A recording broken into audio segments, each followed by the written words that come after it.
Chapter 11 The Ghost Ship. Izzy drove the Cybercruiser 6 as fast as he could through the night cyber skies. Time was running out for Senorita. He could feel it. Inside the cruiser, the kids and Digit looked out their window, scanning the choppy, salty cyber sea below. Invenka's ghost ship should be down there somewhere, Digit said. Keep your eyes peeled. Jackie pointed down. There she is, you landlubbers. Far below, sailing the salty cyber sea, was Invenka's hulking pirate ship. It had a blush glow around it, and looked like ghost itself. The power orb has to be on that ship, Izzy said as he steadied his cruiser over the ghost ship. He flipped a switch on the control panel, beaming a magnetic ray from his cruiser to the mast of the ghost ship. The cruiser would now follow the pirate ship wherever it went. They would be able to get it back to the cruiser quickly in case of an emergency. They hoped they wouldn't have to.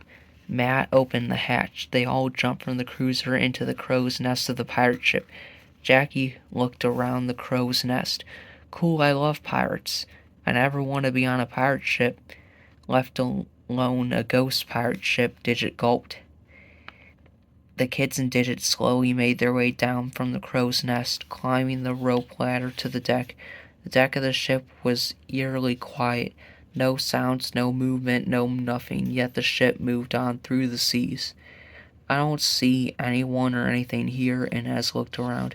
Maybe Invenka went to some ghost convention or something, Digit said hopefully.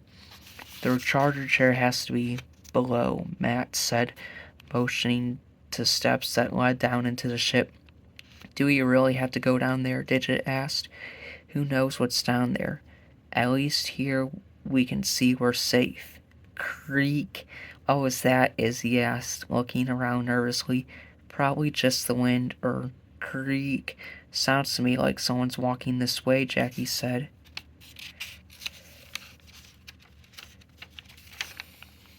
But the kids didn't see anything on the deck. Is anyone else totally spooked out right now? Digit whispered. Creak, creak, creak, creak. The sound grew louder and faster, as if someone or something was running right at them. But there was nothing there. Let's get out of here, Matt yelled as he led them down the steps and into the hull of the ship. The kids and Digit stopped at the bottom, peering down a dark hallway that held 3 doors. The chair must be in one of these rooms, Inez said. Yeah, probably in Vinka's room, Digit laughed nervously. They slowly moved down the hallway as if they were glued together, all huddled in a tight group. They stopped at the first door on the left. Matt turned the handle and opened it. The kids peeked inside to see hammocks strung up all over. This must be the fold where the crew sleeps, Inez said. As they looked for their charter chair, they noticed that one of the hammocks began to gently swing. Do you see that? Izzy took a step backward. Just then another and another began to swing back and forth until all the hammocks in the room were rocking. What's making them move? Inez asked. I don't want to find out. Let's get out of here, Digit yelled. They all quickly ran out of the room. Back in the hallway, Matt motioned to the next door. Time to see what's behind door number 2. He opened the door. Inside was the messiest kitchen he had ever seen.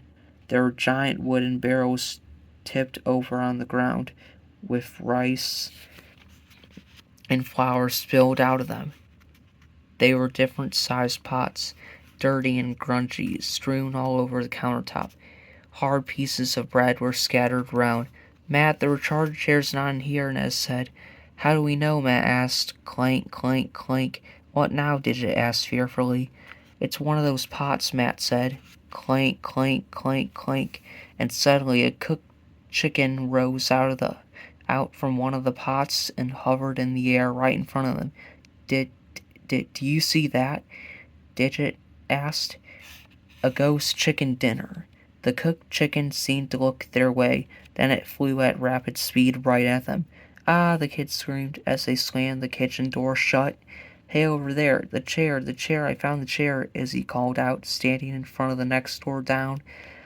There was a small window on the door. They could see their charger chair inside the room. But there were 2 problems. One, was that this was in Vanka's room, and the second was the glowing set of blue bars running in front of the door, a cyber force field. Digit studied the blue bars. Oh man, we can't get by this. Inez motioned to the words written on the door. Maybe these are the instructions for how to get past the force field.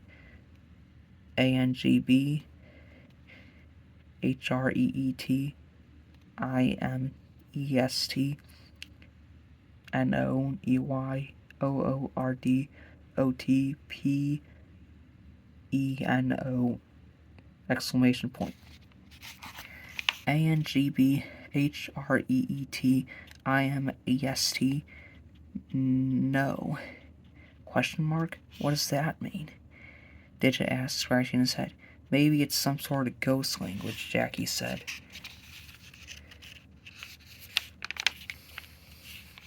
The kids and Digit followed themselves standing at the end of a plank that jutted out from the pirate ship above the salty cybersea. Giant waves crashed below them. We're about to walk the plank, Izzy said. That's right, you scallywags, a voice called out. The kids turned around to see a ghost in Vanka the Invincible, hovering just above the deck at the front end of the plank. She had long, red-orange hair, a black patch over one eye, and skin as pale as and cold as the moon. And she was holding the power orb. You have all been found guilty of trying to steal me treasure here and are to be thrown into the cyber sea, snarled Invinka. That's my treasure, called Izzy. I hid it in their charger chair. And I found it, you scoundrel, Invinka yelled back, icy air blowing out of her mouth. Digit, can you fly us to safety? Matt whispered to Digit. I can't even fly me. Digit held up his hurt rotor. My rotor's still busted. Enough, old guy jumped. Walk the plank. Now! Invinka shouted. How do we get out of this one? Jackie asked. Splash! A giant cyber wave crashed onto the ship, washing over the kids and Digit. Whoa! The kids and Digit were thrown down and off of the slippery plank. Digit, who had been pushed off first, grabbed onto Matt's leg. Matt grabbed onto Jackie's arm. Jackie held onto Inez's shoulder, onto Inez's shoe. Inez held onto Izzy's leg. And Izzy, poor little Izzy, somehow found himself holding onto the edge of the plank with one hand, the weight of 3 kids, and a cyberbird pulling him down. He now held the fate of them all in his little hand. If he let go, they would all tumble into the salty cyber sea. Izzy struggled to hold on, digging his nails into the plank. The wave had knocked Invinka over too. As she fell, the power orb slipped from her hands and rolled down the plank toward the end. Don't let go, Izzy. Hold on, Digit called. Cyber inches from the sea, the fin of the cyber shark popped out of the water nearby. Izzy tried his hardest to hold on. He had come so far. Now look at